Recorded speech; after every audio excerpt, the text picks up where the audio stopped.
Why are we doing this? And that is, with this I would like to start and introduce the approach of UN Global Compact. And now I have to see, yes, my screen is shared, huh? Fabian, that's okay. Good. I tried to get the second slide. Here we are. As you know, the UN Global Compact invites and asks from its participant and signatory companies and non-profit organizations that they respect the 10 principles based on the human rights, the labor, ILO norms, the Agenda 20 of Paris, and the anti-corruption principles of the UN, and that they implement them along their whole value chain step by step, and then report on an annual basis in the communication on progress on the progress they did. The idea is to create a private sector that contributes to the global common good and serves not only the shareholders, but all stakeholders involved. And with the Agenda 2030 and the Sustainable Development Goals, we also invite companies first to make an analysis and see where they do harm to the 10 principles and the SDGs and reduce these negative impacts as much as possible.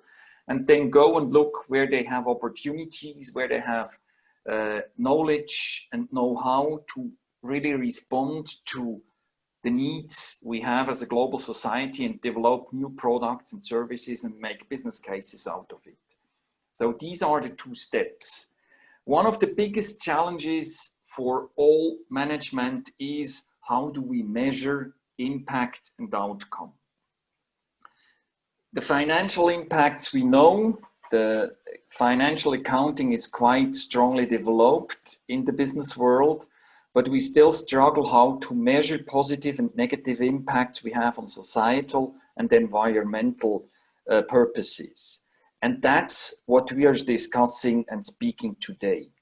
And I have the pleasure to invite Dennis West, Christian Heller, and Raju Adhikari, if I say it right, to do this presentation this afternoon, to give us some insight and the approach from the Alliance for Value Balancing Alliance. I was picking this slide from you, Christian. You will show it afterwards again, but it explains very well what this webinar is all about. We need a fundamental change, and we have to go from non-financial disclosure to pre-financial accounting. And I find the picture quite speaking. Yes, the planet got destroyed, but for a beautiful moment in time, we created a lot of value for shareholders. We can't go on for another 250 years as we did since the discovery of steam. We have to adapt the economic system, otherwise we destroy the fundamentals on which we're building. That said, I now invite Dennis West from the Oxford University to give us the first introduction. Key challenges in global landscape of accounting policy making. Dennis, I just stop my screen sharing that you can take over. Thank you. All right. Thank you very much. I hope this works. It works. Perfect. Great. Welcome, everyone. And also congratulations to the UN Global Compact for its 20th anniversary. I think this is one of the good news in this world at this point in time. And I would also welcome everyone I know in the audience. And I hope that the following 10 minutes will give us a few points to discuss later on. And we'll raise and shed light on some issues that might be not in every conversation at the top of its priority. So this long title, I condensed it to key challenges. And we all know this graph, or we all know how tremendously significant the last 20 years were in terms of disclosure. Disclosing information is now something that everyone concerns, and the wide range of members in this audience is also testament to this figure that actually shows that we have a lot of information now that is provided by several, based on several standards, frameworks, and other metrics and indicators. So I just wanted to contrast that by the report in 2017, which was published by the CDP, Carbon Disclosure Project, which basically shows many of the 100 largest companies, most of whom are not really reporting, or not reporting in the same sense as the other companies aforementioned, that there is still a lot to do. We know that. Now, what does the research say about that? We know a lot from the organization and management studies where I am coming from. And my role with the Value Balancing Alliance is to really find out where are the gaps and where can we collaborate with academia. In my work as a PhD student and a researcher at the Side Business School in Oxford, we have several projects that look at the performance of organizations and to really rethink how we measure value for society and the environment. Now, on the information user side, we also know that this year actually marks one of the most important milestones, namely that we achieved about 100 trillions of assets that are committed to the principles for responsible investment. And that alone shows how much awareness there is. But again, to contrast, the Climate Action 100 report recently just showed how many financial firms still are invested or locked in. So this is to show one of the main important issues why impact valuation came about. It comes about out of a desire to influence decisions, management decisions. Now, the evidence and the arguments go a long way. We know that there is a link between social and environmental impact and financial performance. There are, however, many different ways of looking at this. And I would recommend, for example, the two books on the left-hand side, Prosperity by Colin Mayer, and a new book that was published by Alex Edmonds, professor of finance at the London Business School. Basically makes the argument that we need to think of stakeholder capitalism as something that grows the pie, rather than looking at it as a fixed pie. Now, again, those are studies, and those are books based on scientific studies that go a long way. Sorry, now, do you change the slides, Dennis? You're still yes. on the first one. Okay. Oh, really? Yeah. That shouldn't happen, actually. That shouldn't happen. Well, in that case, I share again, just in one moment.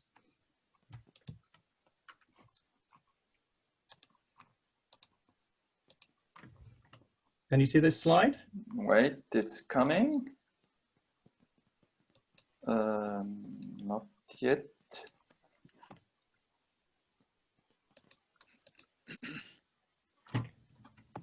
It doesn't work? Fabienne, do you see it? I don't see it yet. No, not yet. Okay.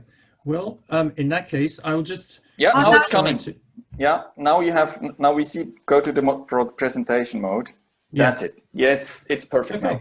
Can you switch the slides? Yes, I switched Oh the yeah, slide. now it's working. Perfect. Okay, Oh, it's great. Perfect. Okay, let me just go back one more time because this is really important. I think, as you will see later on, our discussion is really not about whether social environmental impact is linked to financial performance. It is how we measure it, and it is about much more than the financial studies that establish this link. that goes a long way. So those are the two books that I referred to earlier. And now you should see the next slide, correct? Yes? Okay. Right. The awareness about stakeholder value creation is growing. And as we can see on the right-hand side, just a recent report about a transitions pathway showed really that there is growing awareness in terms of operations, in terms of capacity, but we need to go a long way in terms of business steering on the strategic level. So the data shows that we're not there yet in terms of business steering. Now, this is really the scene that sets up nicely for Christian and Raju later on to present their case. Now, I just wanted to historically show we're not the first to think about that. In 1977, the Value Added Plan in the UK already looked at how to grow and how to slice up this pie of value creation. In 2014, also the UN Global Compact looked at the value driver model. And of course now, the impact valuation is driven not only by the value balancing lines, but also other organizations and industry alliances. Now, this journey is contested, it's ambiguous, it's uncertain, and what I wanted to point out is there are open questions, for example, about biodiversity, and we all know you're professionals in those areas. You also see the growing link between health and climate and other social issues, dimensions of climate change. My focus on climate change is because we see now that there are many other dimensions of it.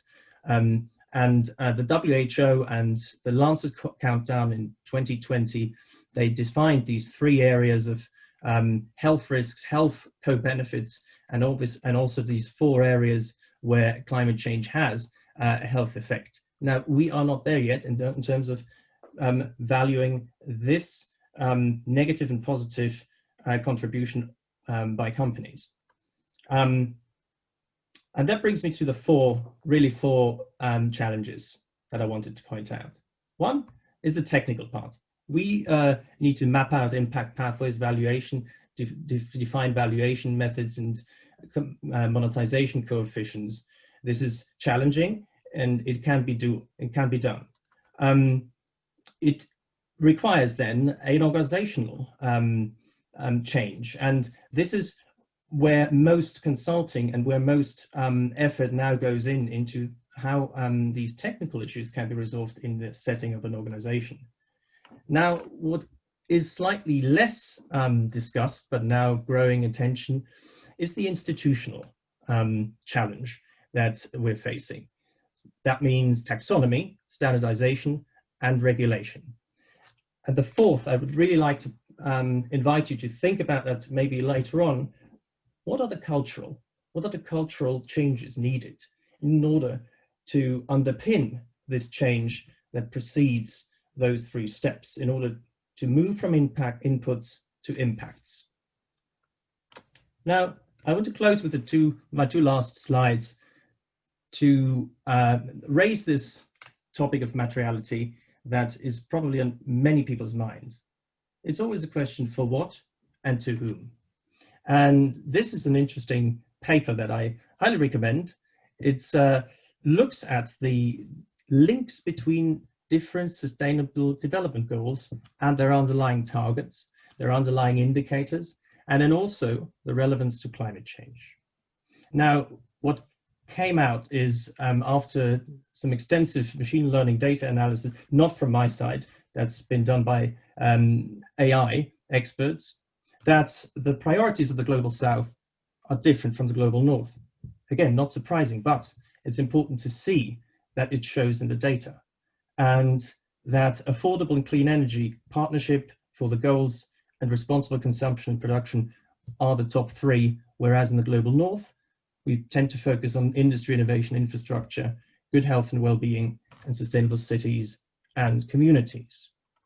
Now, I'd like to close with this slide that shows what many actors are now in this area, in this arena.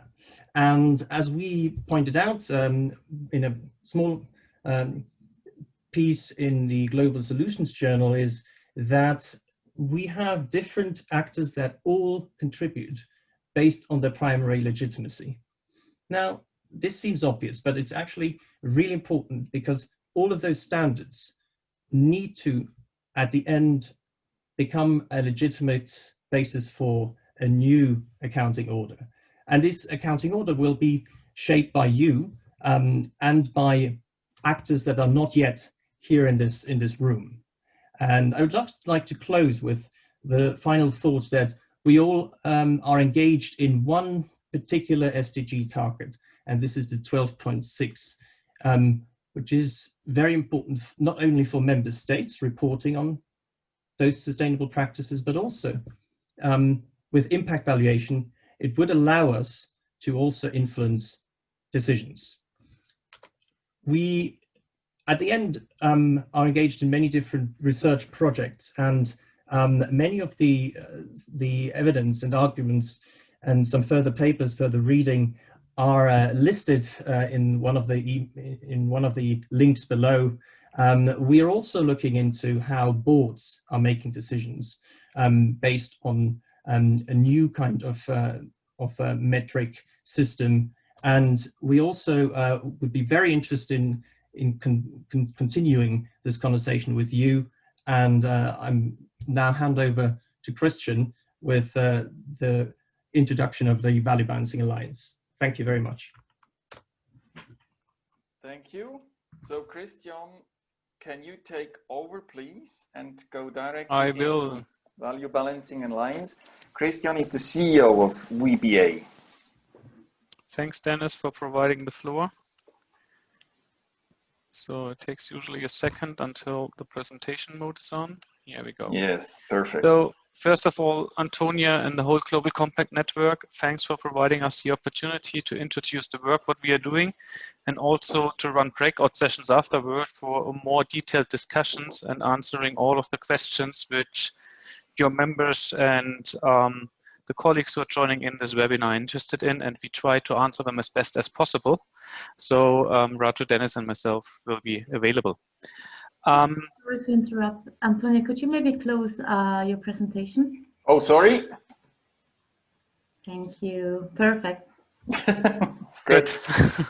So just for the background, the Value Balancing Alliance has been founded in June last year. We have started our operations in August last year, so it's more or less exactly 12 months that we are, let's call it, alive. And I just want to introduce a little bit what we are doing and where we are heading for, and also shedding some lights on the latest developments, what we see there. The whole development is currently going, which was to a certain degree introduced by Dennis already. So not sure after Antonio's introduction what I should say to this slide anymore, because it was more or less perfectly phrased. So I'm starting from a different angle. As you know, the global market economy has provided tremendous health over the latest 3-4 decades. The question what we need to raise as of today is on what costs. And I think we are all convinced that in the lack of a better alternative, we should stick to the principles of the market economy. But we should find ways how we are channelizing the power of the market economy, that it's really driving us in the direction of what you can call sustainable business or stakeholder capitalism, or all of these different words what are flying around.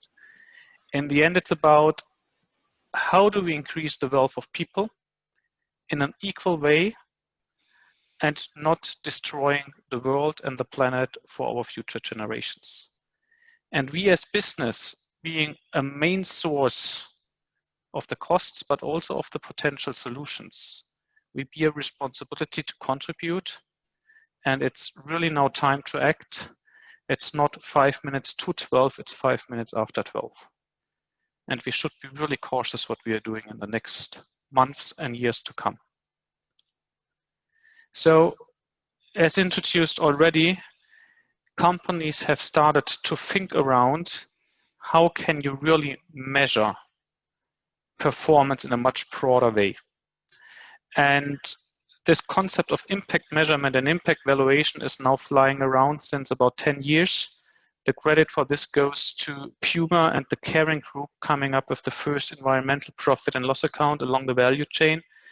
And it's now taken up by not anymore 300s. To the best of my knowledge, we're talking about more than 1,000 companies as of today, consulted by more of 150 consultancies, how you can run impact measurement and valuation.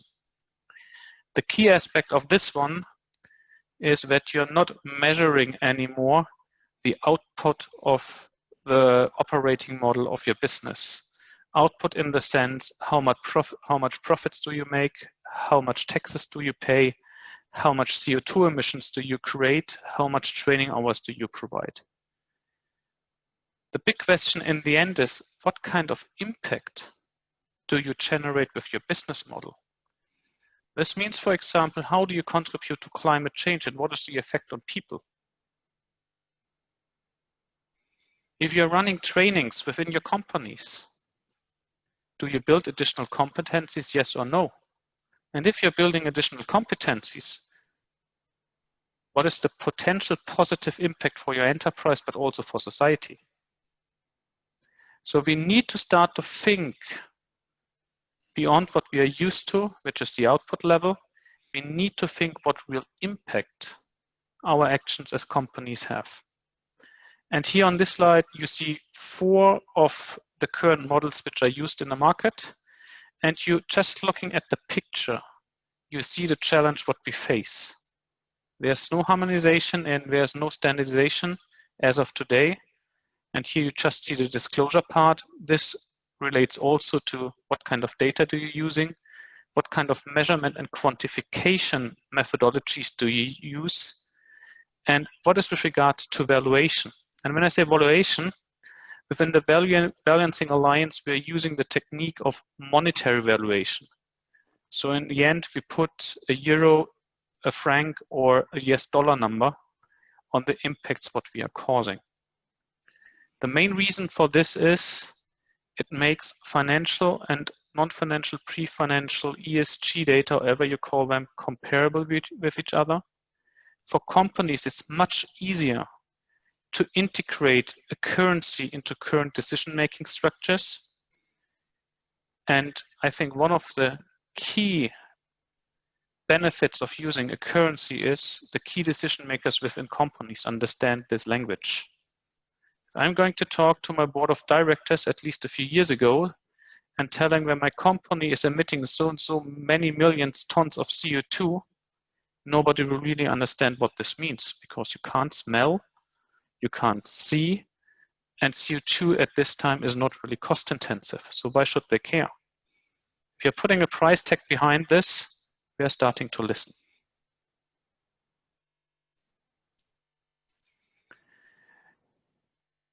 As I said, we were founded 1 year ago with 4 main goals. The first one is standardization.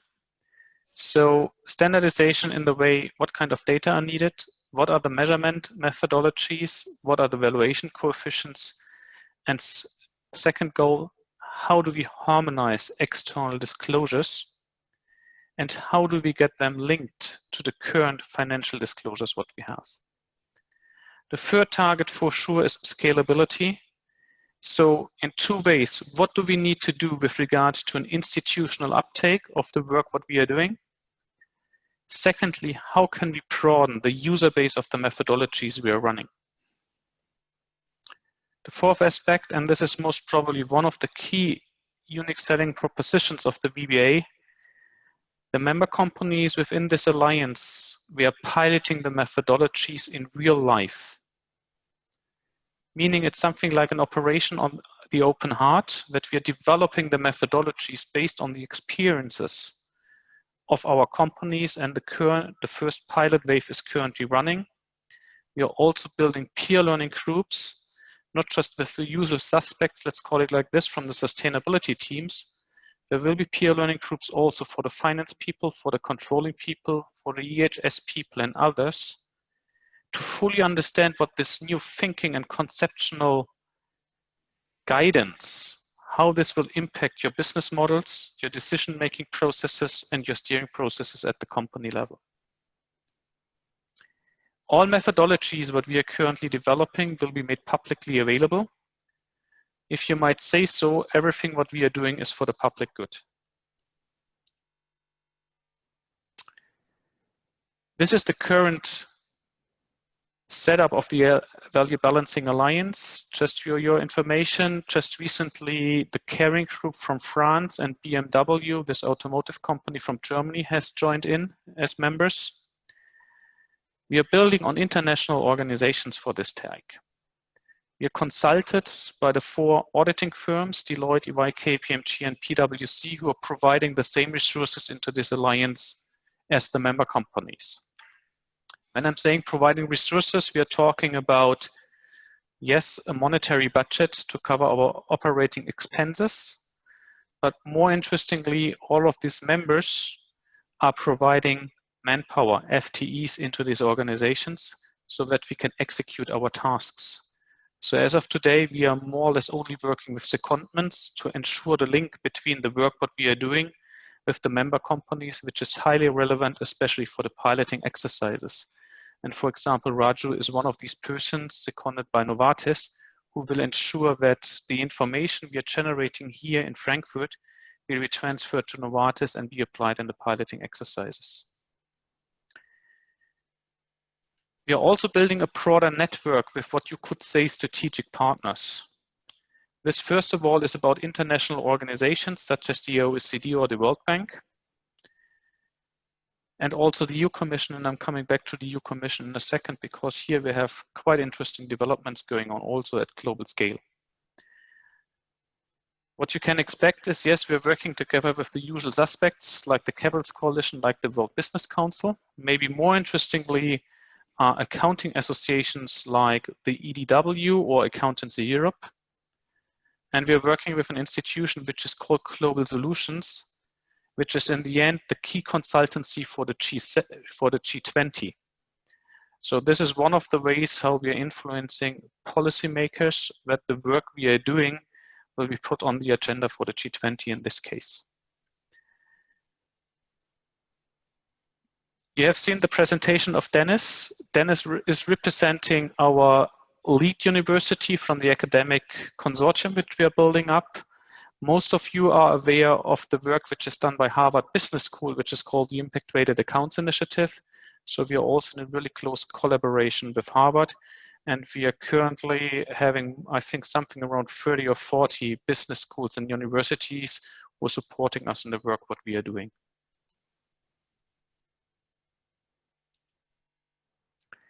Going a little bit more into the details, and we're talking about methodologies. So currently, we are separating 2 different work streams. The first one is what we call the impact statement. And this is really about measuring and valuing in monetary terms the impact you have along the complete value chain as a company on society, on environment, and on the wider economy. In other words, here we are measuring the positive and negative externalities of your business model.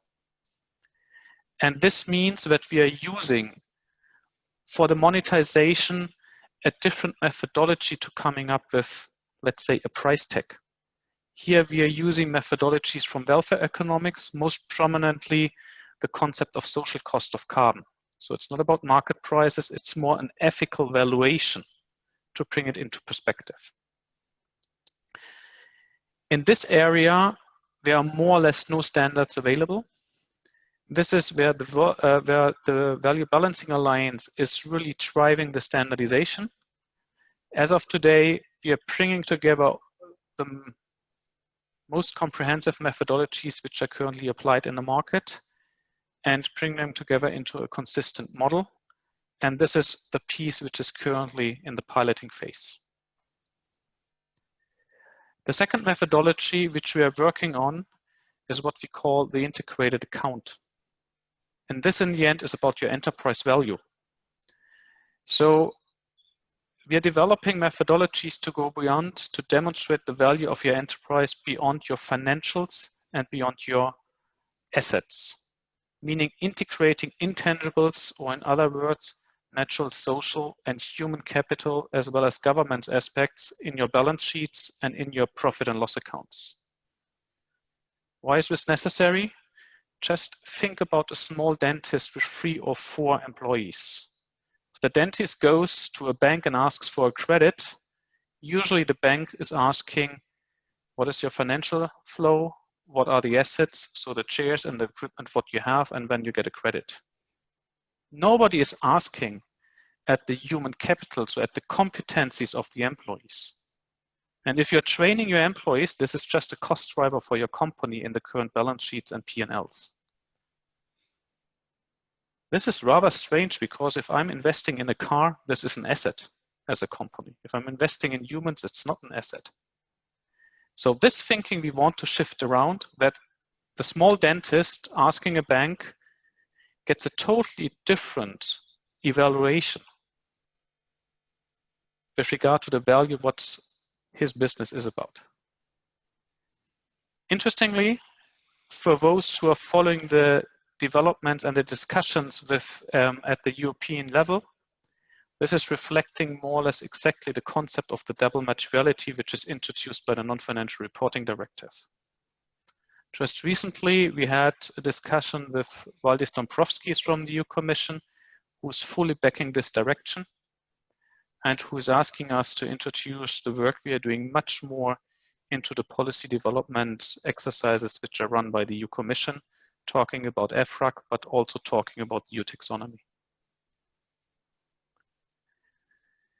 The methodologies and the testing of the methodologies in real life are the precondition to the work what we are doing.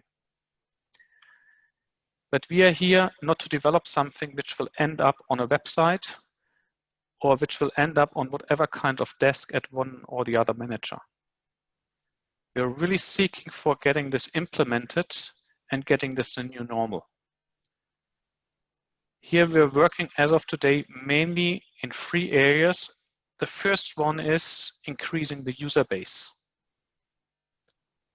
Means that we are seeking for new members joining the Value Balancing Alliance. There's currently quite interesting development going on in Canada, where most probably a Canadian chapter will be established in the next months to come. And we are also working together, for example, with the European Roundtable, with the Capitals Coalition and with the World Business Council to share the methodologies and to engage with corporates to use the methodologies and to provide feedback, what is feasible and what not, what is in the end affecting your business models and whatnot. The second area is politics. So the VBA as of today is the only initiative or organization which is officially mandated by the EU Commission to develop and provide what they call environmental general accepted accounting principles, in short EGAP, to support the implementation of the Green Deal within the EU. In connection to the taxonomy and in connection to the Non-Financial Reporting Directive, you see where this is heading. Because the work we are doing is not about reporting. The work we are doing is developing methodologies to come up with data to inform decision-making along the double materiality within companies, and just in a second step, providing a consistent set of data to our external stakeholders to make informed decision about this company.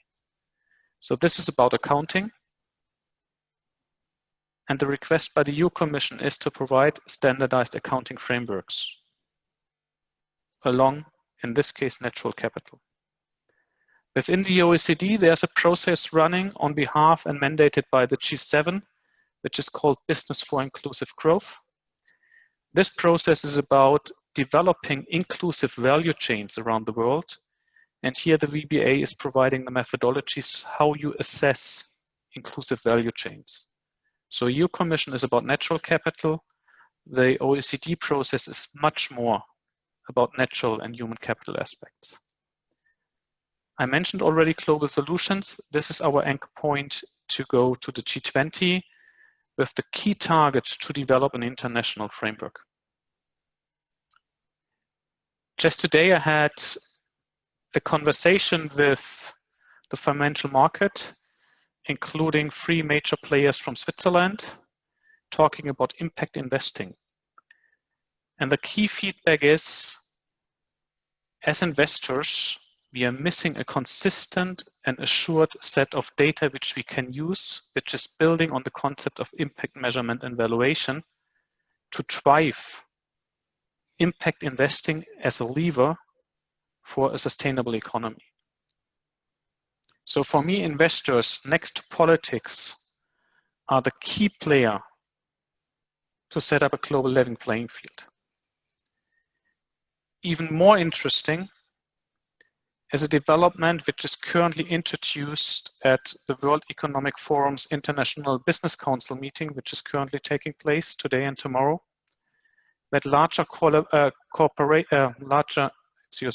organizations, including ZASP, including GI, including the IRC, including the IFS, including IRSB and FASB, including CDSB, will announce a much stronger collaboration to come up with a globally or internationally consistent framework for non-financial information and non-financial reporting.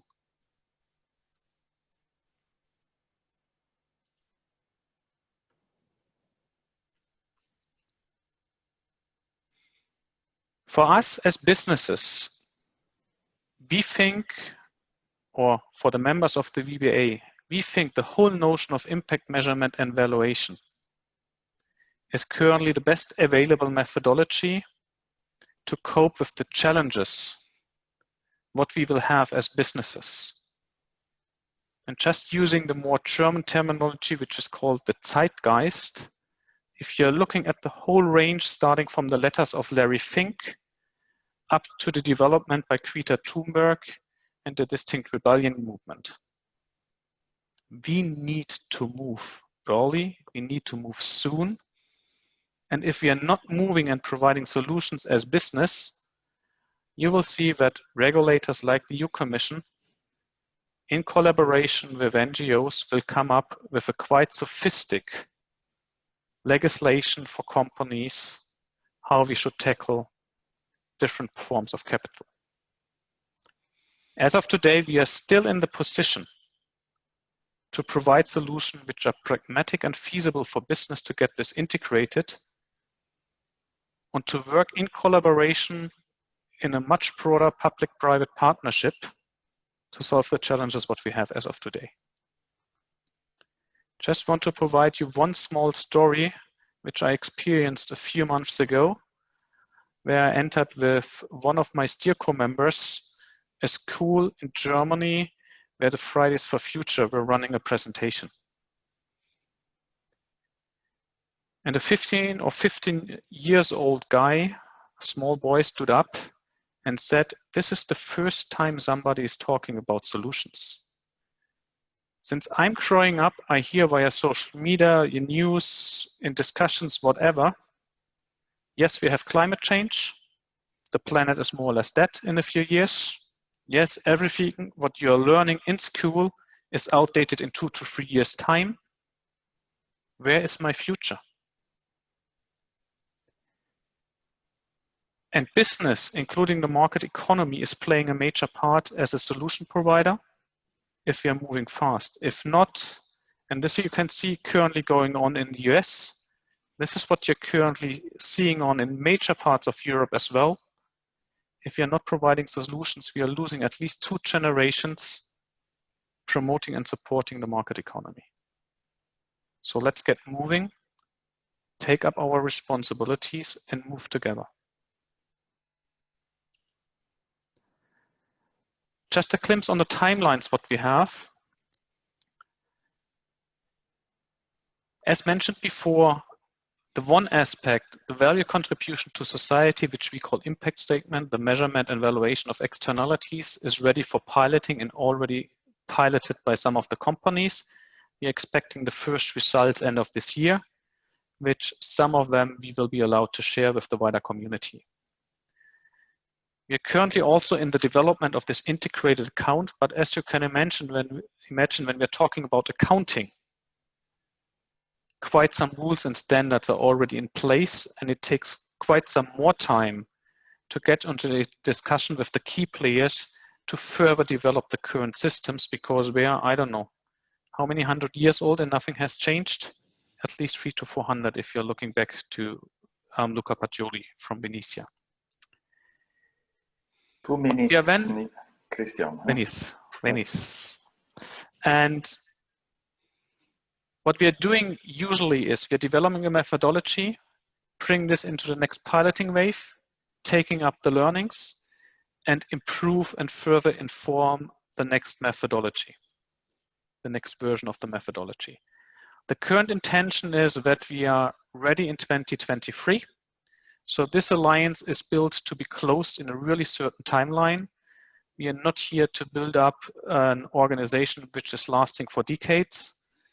My personal ambition is to close this at least after 5 minutes and to find a feasible organization which is taking up our work and maintaining the work we have done to ensure that we are really transforming the current economy into a sustainable one.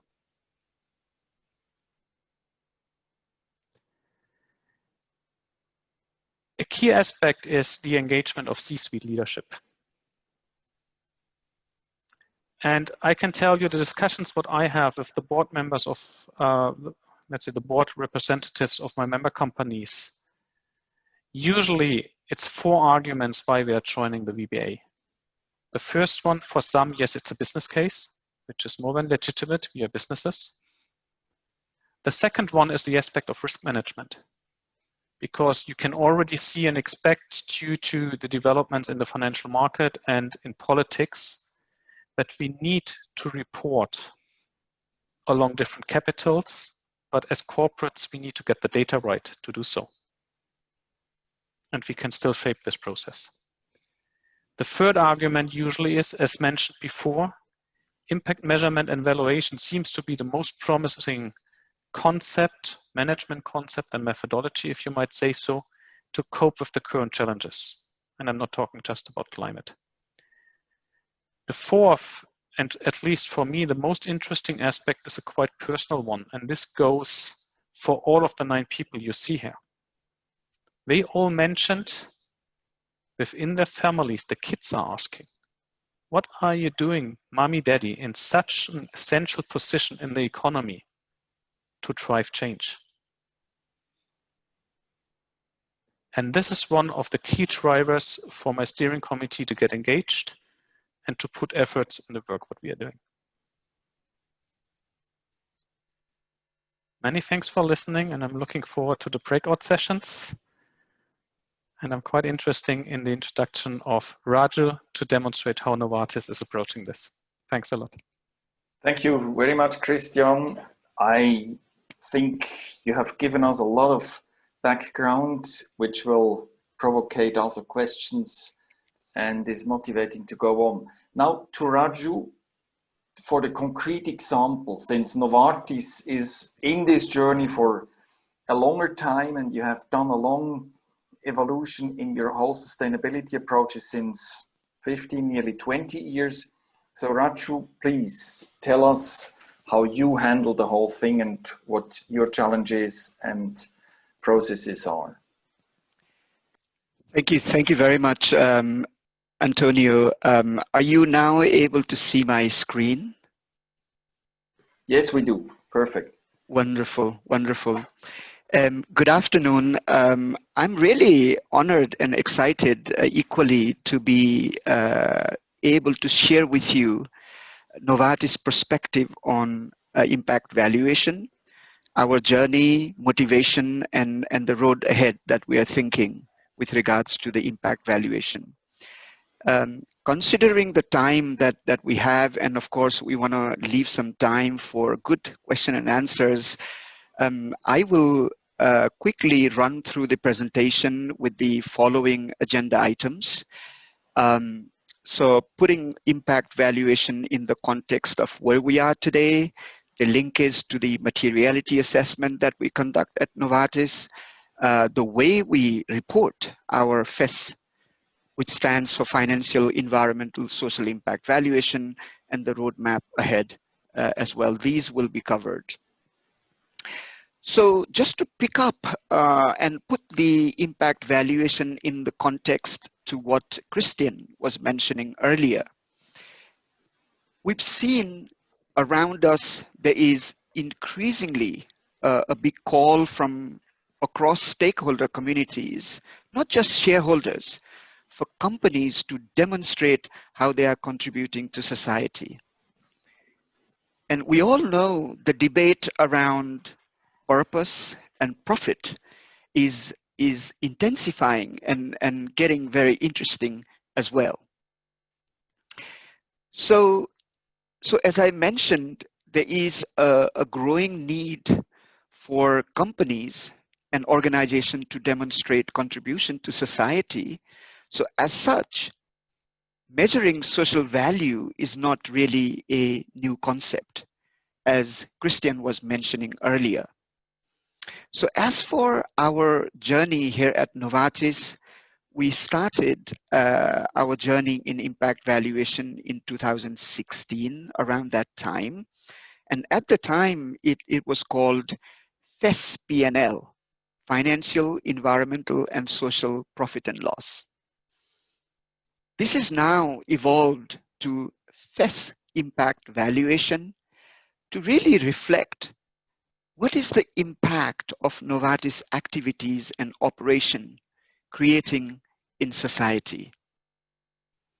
Now, as Dennis was also alluding earlier, the sort of the challenges and the pace that is rapidly moving in the environment around us with regards to demonstrating the social value, what is considered as financially material continues to change as really rapid pace than we'd have liked to think.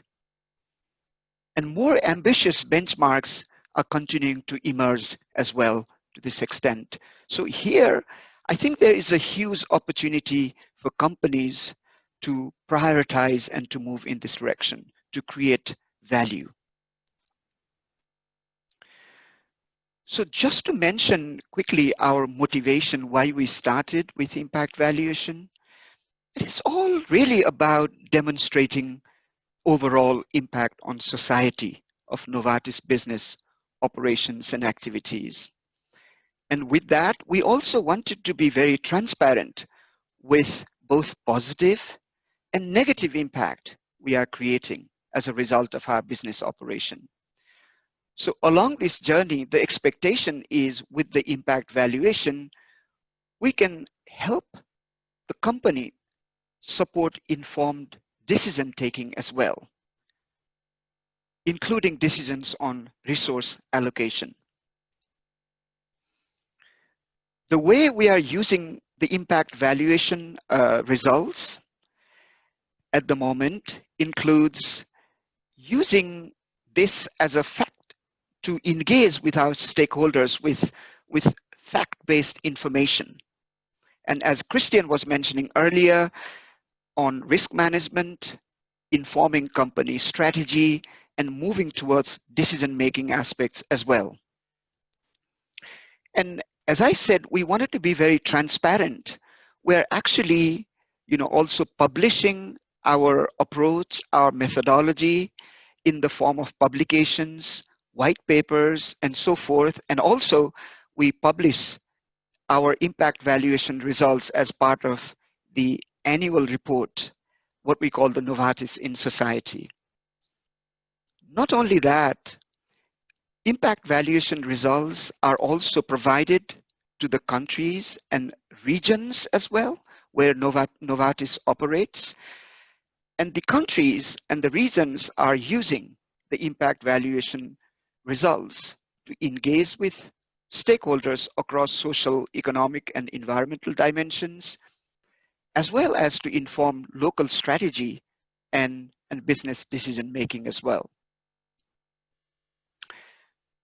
Now, just wanted to quickly wanted to pick up on this slide. I think many of you may have seen this already and know about it, but this is just to let you know the approach that we use at Novartis for our impact valuation. We call this the IOOI method, the inputs, outputs, outcomes, impact. So traditional reporting practice has been to report on mainly the inputs and the outputs parameters. But now the drive is more towards this area on the impact side, right? And then also monetizing or valuing or putting a dollar value to the impact so the stakeholders can easily understand and be compared across financial, environmental, and social dimension. And so this is the area, the focus area for Novartis FES impact valuation as well. So as I mentioned earlier, there is a very strong link for FES impact valuation with materiality assessment. And actually, materiality assessment has been used to identify indicators of FES impact valuation for us. So on the left-hand side, what you see is the polar, what we call the polar chart wheel that displays the Novartis materiality assessment that was conducted in 2017. The next one is actually happening next year in 2021. So out of the 8 issues that you see here in these inner circles that featured 30 different topics, 4 were identified by our stakeholders as important material issues. These were namely innovation, access to healthcare, of course, being medicine company, and patient health and safety, as well as ethical business practices.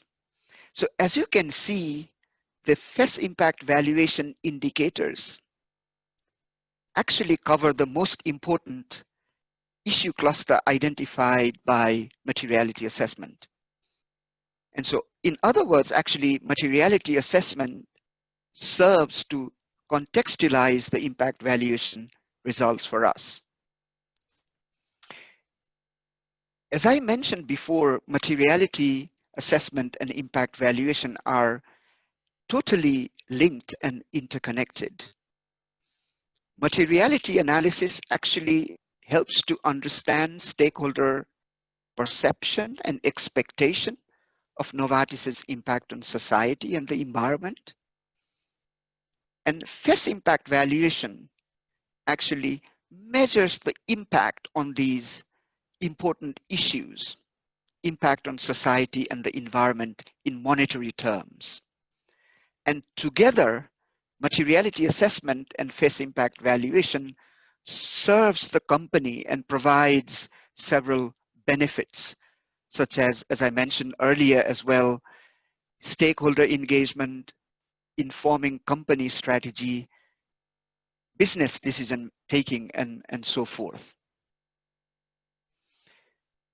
Now I want to move very quickly to show you how we report our impact valuation results. This is a chart and the numbers that I actually took from Novartis in Society annual report that I was mentioning earlier that we published for 2019. And here at the bottom, you see the 3 dimensions, impact dimension that we cover: financial, environmental, and social. And across these dimensions, the key indicator, for example, on the financial side is the GDP contribution, which is the GDP contribution as a result of our business activities, right? And then next to it is the environmental impact, which is negative impact that we create as a result of our operation. And here we have indicators such as greenhouse gases emission, air emission, energy, water, and waste. And then on the social side, we look at the human capital impact that covers the living wage, training, and safety aspects, as well as being the medicines company, the social impact of our products, which is the GDP contribution of people getting healthier as a result of taking Novartis medicine, is also taken into account. What I want to say here is the social impact of products results we are building, this only covers very limited portfolio that we have, and we are extending on our portfolio to cover more medicine. So this will play a very significant role for us. And then in the end, this is the total impact that we create overall on the society as a result of Novartis operations and business. So as I was saying earlier, as a medicine company, we have a very strong focus on social elements, including the social impact of our products. And as I mentioned earlier, the social impact of the products that we take into account, the portfolio and the coverage, we are increasing. And with regards to social impact of products, we express this with regards to in several ways. Firstly, in terms of productivity gains, both for paid and unpaid work, and the societal impact, which is expressed in monetary terms. Not only that, we also report in terms of benefit to society as a result of gains in quality adjusted life years, and then the number of patients reached as well. And as I mentioned earlier, on the human capital impact side, it's on the living wages, employee development, occupational safety aspects. So very quickly on the looking ahead into our roadmap, clearly 4 pillars are driving our roadmap 2020 to 2025 that we're focusing on. First of all, on the awareness and context, the area, at least what we feel here at Novartis, we still need to do a lot of work internally as well to raise awareness, but also drive external engagement through publication and being transparent of our work, and also involving in certain platforms and so forth. On the science and methodology, it's all about refining the methodological approach, addressing the gaps that we have in impact valuation. And also on the materiality assessment side, we want to evolve this to the next level as well and advance the sustainability science. On the capabilities aspects, I really want to mention one thing here. So far, what you saw on the impact valuation results that I showed you earlier, these were based what we call the footprint or the past performance impacts on society. Now, what we are working towards is kind of the forward-looking statements. What is the expected impact in 2 years, 3 years, or 5 years down the line on society as a result of Novartis operation across social, economic, and environmental dimension. So this is what we are looking at, and hopefully it will also help us supporting decision making as well as target setting approaches at Novartis. And on the standard side, Christian talked a lot about value balancing alliance, and I just want to, as a core member and one of the founding members of the Value Balancing Alliance, I just wanted to say a few things here as well. As Christian mentioned, we've now got the a methodology V0.1 that all the alliance member companies, 16 or so, are currently really busy on piloting this, as well as exploring decision-making elements using the VBA methodology. The areas we are exploring with regards to decision-making pilots include capital investments, sourcing, procurement, product development, and operations such as the resource allocations and so forth. Being part of the VBA has really allowed Novartis to contribute and shape the VBA methodology development. And as Christian was mentioning earlier, we are learning a lot from the Alliance members, which represent across sectors as well, knowledge sharing, and actually being part of the journey to really create a future that will be, a home to our children and grandchildren. This is the vision that we all are working towards, and it's so wonderful to be part of this alliance as well. And with this, actually, I encourage our Swiss partners as well, if possible, to join the alliance as well. I want to end really, with this slide here. And these are our Novartis Impact Valuation Advisory Council members here. Chair is John Elkington, and with their advice and support and guidance, we've kind of led our journey, and thanks to them, this is where we are as of today, because of a fantastic support of our Impact Valuation Advisory Council as well. So thank you so much for providing this platform to share Novartis perspective. And should you wish to get more information, Novartis.com, we have our annual report, Novartis in Society report as well. And if you want more information, of course, we can have Q&A now. But for further information, we have an email as well, creating.impact@novartis.com. Please reach out to us. With that, thank you so much, Antonio. Over to you. Thank you, Raju.